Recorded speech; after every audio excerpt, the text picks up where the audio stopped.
Hey everyone, today I want to give you another solocast episode where we talk about the 10 biases that destroy agency founders. Now, over the years, I've talked to well over 100 agency founders one-on-one, and I've seen these same common trends over and over. And so I wanted to hack all this information together so hopefully you can buffer against some of these mental biases and get your agency and yourself on a strong growth curve so that you don't see these things holding you back. It's easier than ever to start an agency, but it's only getting harder to stand out and keep it alive. Join me as we explore the strategies agencies are using today to secure a better tomorrow. This is Agency Forward. All right, before we get into the 10 biases, I don't know which one it is. You tell me. It doesn't really matter, but I'm going to read a definition for what a cognitive bias is so that we have some bit of a primer right before going into all 10 of these.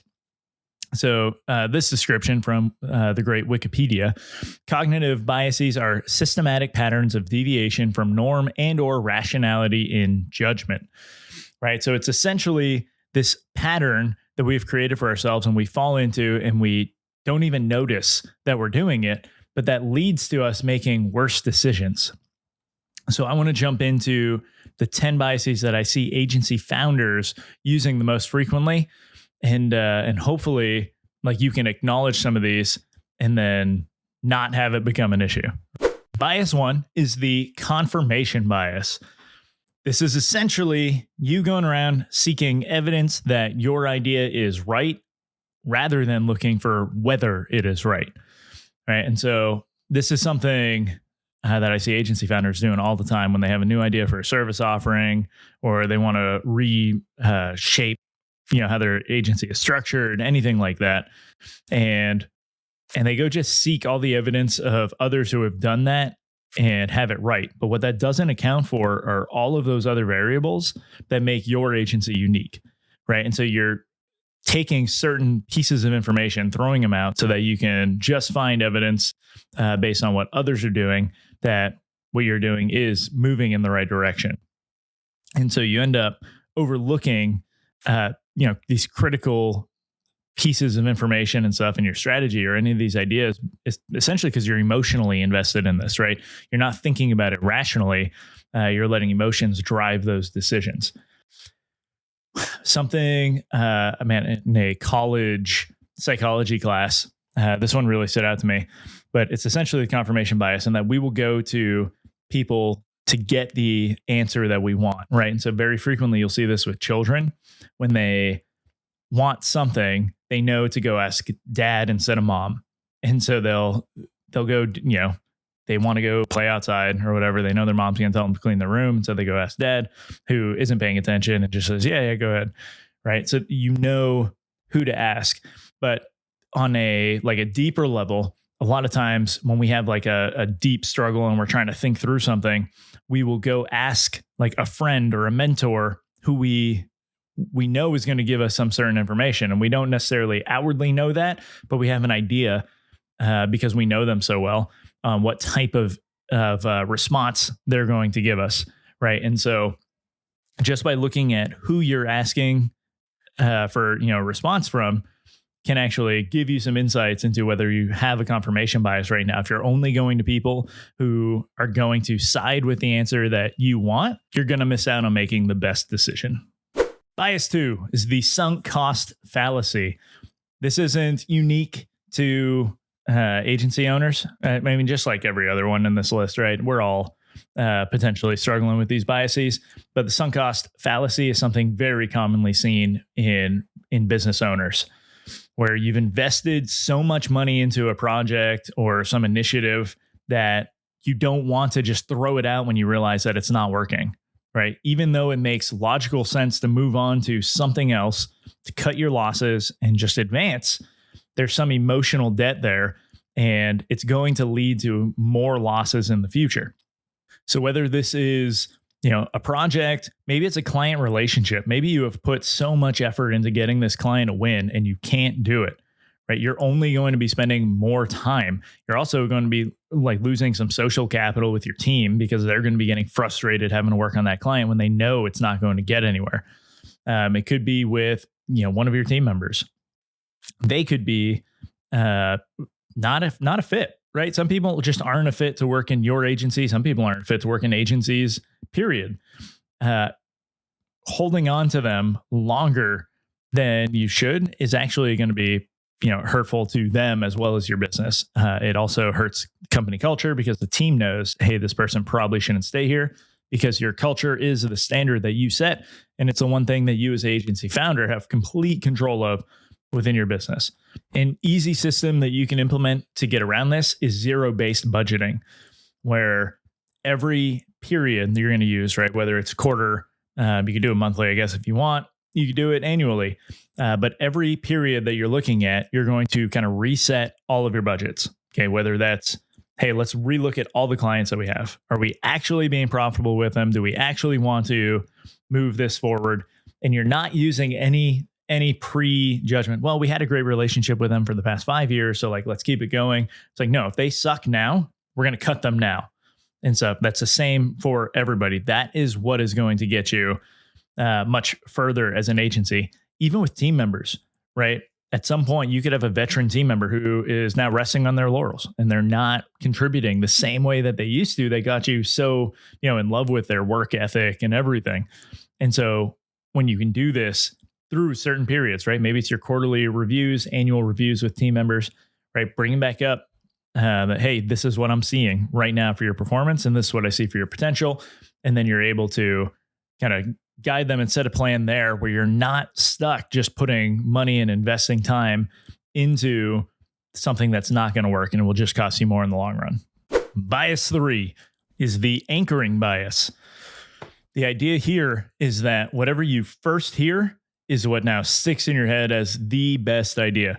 And so rather than going off and learning a bunch of things, right, and trying to really vet this thing out, whatever that first piece of information you got is going to be the one that's the most valuable to you. And so we don't want to get stuck in that because we should be able to, when new data comes in, new information comes in, change our opinion on something, right? And quick aside, I think this is one of the challenges with society where Tony Robbins, one of his books, differentiated opinions, beliefs, and convictions, right? Everyone should have opinions. You can have them on anything, but you should be able to change your opinion pretty quickly. Then you have beliefs. Now there's a little more experience tied to these beliefs, and they make them much harder to change. And then convictions are like, you're willing to die on that hill defending that idea. And in reality, we should have very few convictions, right? Because if you're willing to die on the hill for everything, you're not going to get much else done. The challenge with society right now is that a lot of people are taking opinions and treating them like convictions because, their tribe is saying this is important. And so everybody wants to be part of the tribe. And so they kind of sink in with that. And so rather than collecting new information and being able to say, oh, actually, now I believe this because, these things change. Like we didn't know this before. People just kind of plant their flag and say, no, this is how I'm moving forward. Right. So American politics, you can see it all the time. If a politician changes their opinion, everyone's up in arms, right? But it's like, well, no, maybe they had other information that allowed us to do this. Okay, this is similar with the anchoring bias. I wasn't necessarily just a complete off the cuff aside. Like there is some purpose to it, right? With the anchoring bias, we want to be able to pull in new data and let it influence our decision without being stuck believing that first thing we heard is the way. That is a way to failure, and it is not something that you want to do. So set good expectations with everyone initially, but know that as you're going through a project, as you're working with a team member, as you're doing anything, right, new information is going to come in and you need to be willing to adapt your initial plan in order to facilitate all of that, or you will lose. Bias 4 is the overconfidence bias. Now, this one can be viewed as a blessing and a curse. The overconfidence bias is essentially you going into an engagement and being more confident than you probably should be. And so you're going to ignore some of the risks You're kind of going in with this, we'll figure it out mindset. What often happens with agencies when you fall into this overconfidence bias is that you'll sell more projects than you actually have bandwidth for. And because you say, we'll figure it out, then you end up hiring more team, in order to facilitate those projects. But then you have more team than you actually have projects, because you might lose one of those, you might complete one of the projects, right? And so now you have too many team members. And so it's like, well, we'll figure it out by bringing on more headcount, more projects, right? And so you play this game of ping pong between revenue and headcount, and you just keep going back and forth. And you're just now stuck in this mindset of, I've got this, I'm going to figure it out. When in reality, it's just tying you up from working on the things that you should actually be working on and making it harder to get any traction anywhere. All right, bias 5 is the availability heuristic. The idea here is that you're making assumptions that because something is a certain way for you, it's going to be that way for everybody else. Right. So if you live in California, you think it's always sunny everywhere. You've never been to, London, where it's always raining, or the Pacific Northwest, where I guess it's always raining, or you get all this snow up in here in Maine. So what we see with agency owners is that they use an experience that they've had with clients. Right. Maybe it was their first client. They thought it was always going to be a certain way because that's how that client came in. But then as soon as you shift something in your agency, right, it's completely different. I like using the curse of the Red Queen to find this, right? What worked yesterday won't work tomorrow. And so ideally, we don't want to let yesterday's success story become tomorrow's flawed strategy. So you have to look at the bigger picture and not just individual details based off what's going on, with your agency, with your life. You got to be able to look at the bigger market. You have to look at other agencies. What are they doing? How are they being successful? What challenges do they have? Because all of that stuff is going to tie back into some of the decisions you should be making around your agency. You just haven't seen it yet, right? You're assuming everything is going to be great for a long time because that's what you're seeing right now. But until, there's that little change and then you don't know how to react, right? You're going to feel fine. And so we want to kind of proactively figure this out. Like, what are the things that we should be doing? Because if you have to go into a reactive mode, often the decision is made for you, and we don't want that. Bias 6 is the herd mentality. The idea here is that you're going to follow the crowd because you see that's what everyone else is doing. It must be working, right? We can see this very clearly in the number of RevOps agencies that grew very quickly. And now everybody has it as a service offering, right? It was an opportunity. Herd was going one direction. And rather than people just sticking to what they were already good at and doing that, they started kind of watering down their services, adding RevOps. Now you can find tons of RevOps agencies. And so it's much harder to actually get a footing in that area. So before joining the Stampede, ask, does this actually work for us, right? Is this something that we actually want to plant our flag on and start working towards? Because it will actually shape the way you run your agency. When you add a service, it's going to contribute to your offer. And so if it's not tied into that big outcome, that dream outcome that you want your prospects coming to you for, like, it's going to water things down, and we don't want that.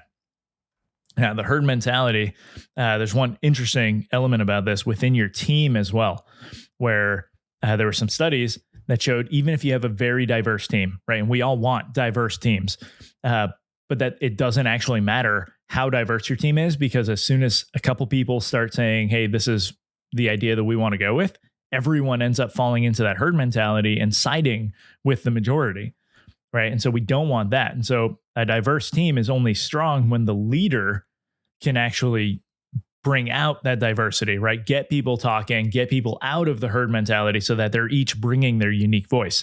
A group left to being a group will always create its own tribe, regardless of how diverse all of the individuals in it are. So we want diversity, but we need the leader to kind of oversee and make sure that we're not falling into some of these mental biases that plague everyone. All right, bias 7 is the halo effect. And this one's actually going to be reversed a bit how I see it for agency owners. Now, the halo effect in itself is like thinking someone's a genius because they got some shiny award, right? Because they did one thing that was awesome. You've now put them up on a pedestal and you think everything else that they do is going to be awesome. And you kind of ignore the fact that, no, they just did that one thing really well, right? They've earned their place because they were a master at something. That does not mean they're going to be able to get you the same result by doing everything else. What I see with a lot of agencies is that they win an award in something, they put it up on their website, and they think that constitutes being great at everything. Now, I'm not saying you shouldn't use it in your own marketing, right? Use it, show people that you're awesome at stuff. That's great. But you need to realize that that award is more than likely subjective. Most awards that are out there, you got to pay to play anyways, right? And like there's other reasons that people want you to have these awards. And so just keep these things in mind, because you're going to overestimate your potential in some things and you might bite off more than you can chew. We also do this with other companies, right? If we see a prospect who is just their business was crushing it in certain areas, and we're like, oh, we know if we come in that we can help them because they're doing so well at sales or whatever it is, right? But then you go try working with them for the marketing, and it's just a nightmare. Their marketing team is terrible, but the company looks like it's doing awesome, right? Because of everybody talking to all their sales teams, talking on social media, and they're doing a great job marketing from the sales side. But as far as getting like brand direction and all of that stuff together, maybe it's a struggle. And maybe this is a terrible example because I'm doing it off the top of my head. Regardless, the halo effect is something you want to watch for. Bias 8 is the Dunning-Kruger effect. This is when you think you're an expert on everything because you watched a few YouTube tutorials. Now, doesn't sound like a big deal, right? But if we start combining it with a bunch of these other ones, right? The halo effect that we just talked about, when we go back to the overconfidence bias, hey, we're just going to figure this out. You start running into some bigger issues. If you have never gotten a great result doing SEO, maybe you shouldn't be an SEO agency. Yet you see so many agencies trying to take on services because they think it's what their clients want, what their clients need, but they're not actually good at it. This is why the entire first phase of the dynamic agency OS is figuring out what our team is good at and having a growth plan to really bring out their strengths. We do that before we even look at the offers that we're delivering. You need to know what you are good at on your team. That includes the founder as part of that, right? You're part of the team. And usually you've started an agency because you're good at something and you want to bring this new way to life. And so with the Dunning-Kruger effect, we really want to make sure that we actually know we're making informed decisions, that we have expertise in what we're offering, and that we're not just saying, oh, I read a book, so I must be an expert now. Bias number 9 is the status quo bias. Now, everyone should be familiar with the status quo because it's one of the biggest things to pay attention to in your marketing and sales, right? Your prospect, there is a better chance of them sticking to the status quo, doing what they already do, rather than going off with one of your competitors. And so we got to figure out how to break that. How do we increase the cost of inaction in their heads, right? So they really feel the pain of that, so that they want to do something. And then because you're the one talking to them, you hopefully are framing this problem in such a way that they know you have the solution, then they will go work with you. Okay, the challenge with the status quo, and this is how I see it with agencies the most. For most people, right, for most companies, the status quo is maintaining what they're currently doing as like a current path. They're really resistant to change. For agencies, the change is actually not changing. No, that's probably confusing. Most agency founders that I have talked to are very comfortable with change. They are comfortable to the point that their teams are constantly uncomfortable because they don't have that same kind of capacity for change, right? Whether it's because you just naturally, have that inclination to have things change. Maybe it's something that's learned from being an entrepreneur, but constantly changing can actually be your status quo. And getting out of that feels uncomfortable. To pick a path and actually follow it to see what happens can be really hard. But I think that is one of the biggest challenges that I see with agency founders, is that they want to try everything. They want to keep doing it, but they never give anything enough time. And because they're doing 10 things instead of one, it's making it really hard to get results from that one. And so the status quo bias is telling us to actually look at how we currently operate, right? And that might seem counterintuitive for an agency founder who is saying, well, I change all the time. No, that is your status quo, constant change. And so we look at that, we figure out what do we actually need to do in order to shift gears, right? To break through that status quo and actually advance, right? And then just go forth and do it.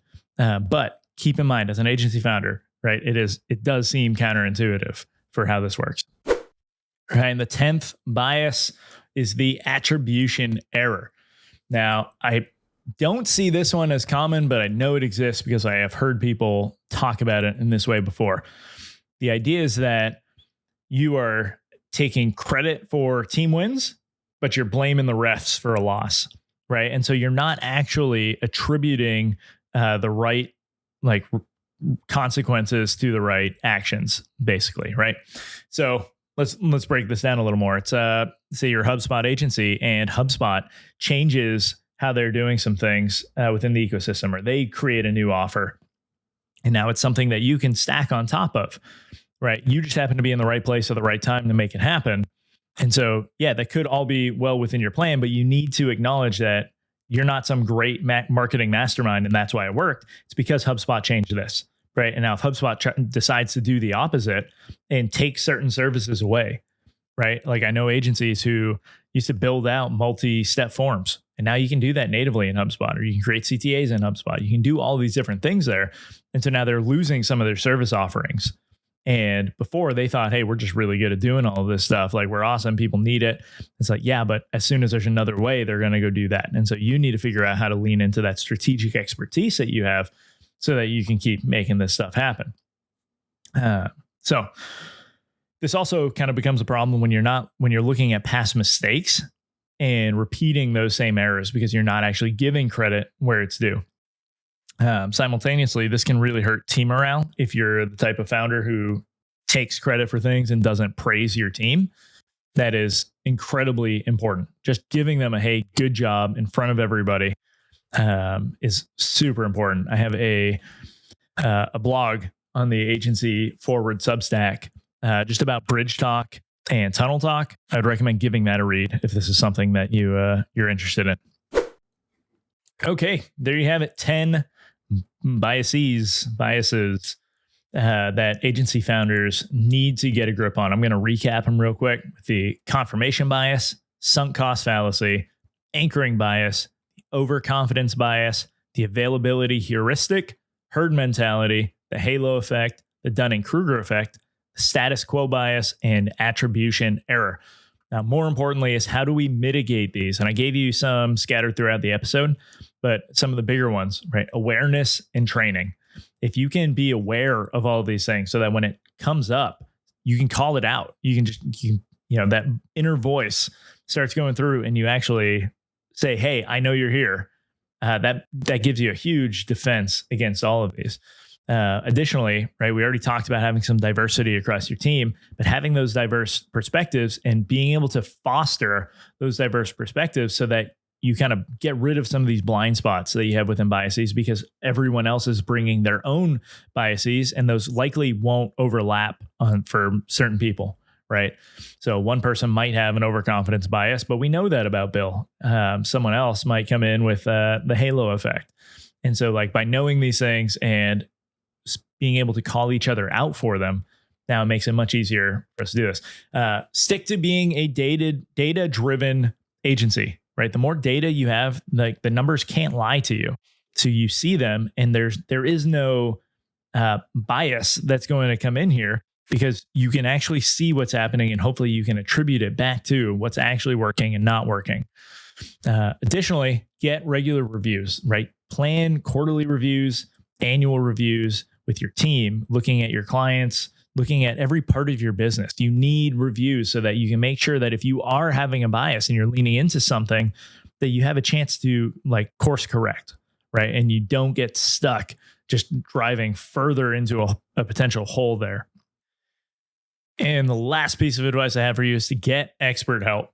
I've talked Solomon's paradox like ad nauseum, but even if you know that you have certain issues, you know what advice to follow, it is really hard to follow it for yourself. This is why I recommend everyone have some sort of coach, some expert, a mentor, something. If you want to work with us and help you figure some of these things out, you can grab time at dynamicagencyos.com. Otherwise, stay tuned for more podcast episodes, and we will speak soon.